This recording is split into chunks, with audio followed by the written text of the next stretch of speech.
અમદાવાદના ન્યુરાણી વિસ્તારમાં આવેલું કેદારેશ્વર મહાદેવનું પૌરાણિક મંદિર વર્ષોથી ભક્તોની આસ્થાનું કેન્દ્ર છે। જે લોકો ભગવાન શિવના જ્યોતિર્લિંગ કેદારનાથ નથી જઈ શકતા તેઓ અહીં આવે છે। આ સાથે જ કેદારેશ્વર મહાદેવના દર્શન કરે છે। ત્યારે આજે વહેલી સવારથી જ શિવ ભક્તો ભગવાન શિવની ભક્તિમાં ઓતપ્રોત થયેલા જોવા મળ્યા હતા। અહીં આવનાર ભક્તોને તુલસી તેમજ કપડાની થેલીઓનું સ્થાનિક કાઉન્સિલર દ્વારા વિતરણ કરવામાં આવ્યું હતું। પ્લાસ્ટિક મુક્ત અમદાવાદ તેમજ પર્યાવરણ બચાવો અભિયાન અંતર્ગત અહીંયા આવનાર ભક્તોને થેલીઓ ભેટ સ્વરૂપે આપવામાં આવી હતી। લગભગ 500 જેટલી તુલસી અને 500 જેટલી કાપડની થેલીઓનું વિતરણ કરાયું હતું।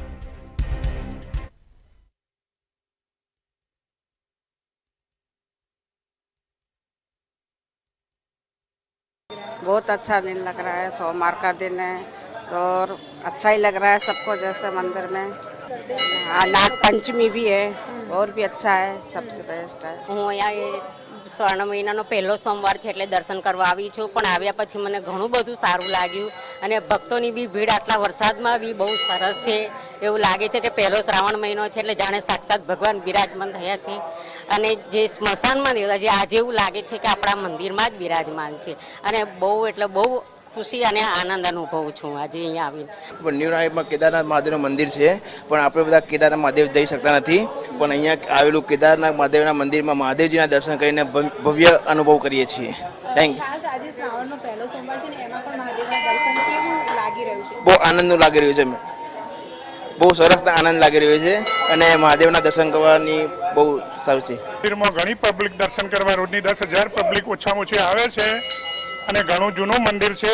એમાંથી અમે વડીલોએ જીર્ણોદ્ધાર કરીને નવું મંદિર બનાવ્યું છે અને ગણેશ સંચાલન સારું ચાલી રહ્યું છે અને હા, ઘણા ભક્તો દર્શન કરીને દર્શનનો લાભો લે છે અને સારું લાગ્યું અમને અને દરેક પબ્લિકને અમે સહકાર આપીએ છીએ અને સેવા આપીએ છીએ મંદિરમાં। આજે દેવાધિદેવ મહાદેવનો દિવસ છે। શ્રાવણનો પ્રથમ સોમવાર હર હર મહાદેવના નાદની સાથે ગુંજી ઉઠ્યા છે। આપ જોઈ શકો છો અત્યારે હાલ કેદારેશ્વર નું જે મંદિર છે ત્યાં વહેલી સવારથી જ ભક્તો જે છે તે ભગવાન શિવની ભક્તિમાં તલ્લીન થયેલા જોવા મળી રહ્યા છે।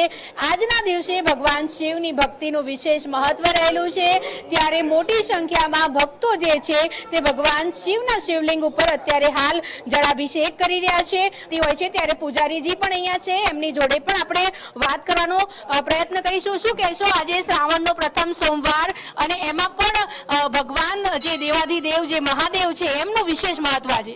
હા, ભગવાન શિવ આજે સોમવારના દિવસે પ્રાગટ્ય દિવસ કહેવાય। આજે ભગવાન શિવ શિવલિંગની અંદર પ્રાગટ હોય છે, સત્ય પ્રાગટ હોય છે, બરોબર?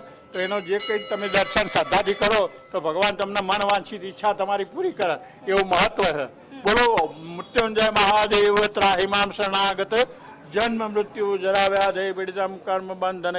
બોલો નમઃ પાર્વતી પતય હર હર મહાદેવ હર।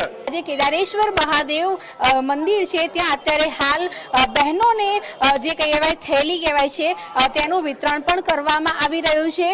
પ્લાસ્ટિક મુક્ત અત્યારે હાલ જ્યારે અભિયાન ચાલી રહ્યું છે અમદાવાદમાં, કે અમદાવાદમાં જે પ્રમાણે પ્લાસ્ટિકનું પ્રમાણ વધી રહ્યું છે ત્યારે આ પ્લાસ્ટિકનું દૂષણ દૂર કરવા માટે થઈને પ્લાસ્ટિક મુક્ત અમદાવાદ એ માટે થઈને જે પ્લાસ્ટિકની થેલીઓ મહિલાઓ ના વાપરે અને જે સાદી કપડાની થેલીઓ વાપરે એના માટે થઈને અત્યારે હાલ એએમસી એના કોર્પોરેટરો દ્વારા અત્યારે હાલ આપ જોઈ શકો છો કે જે થેલીઓનું વિતરણ કરવામાં આવી રહ્યું છે। પ્લાસ્ટિક બેગનો વપરાશ નહીં કરવાનો અને પર્યાવરણને બચાવવાનું એ ઉદ્દેશ્ય સાથે અત્યારે હાલ કાપડની જે થેલીઓ આવે છે તે મહિલાઓને આપવામાં આવી રહી છે, જેમના દ્વારા આખું આયોજન કરવામાં આવ્યું છે। એમની જોડે જઈને પણ આપણે વાત કરવાનો પ્રયત્ન કરીશું। શું કહેશો, આ શું કોન્સેપ્ટ છે અત્યારે હાલ જે પ્રમાણે મહિલાઓને થેલીઓનું વિતરણ કરવામાં આવી રહ્યું છે? અમદાવાદ મ્યુનિસિપલ કોર્પોરેશન દ્વારા અમદાવાદ શહેરને પ્લાસ્ટિક મુક્ત બનાવવા માટે મહિલાઓને શાકભાજી કે કરિયાણું લેવા માટે થેલી, કપડાની થેલી આપવામાં આવે છે।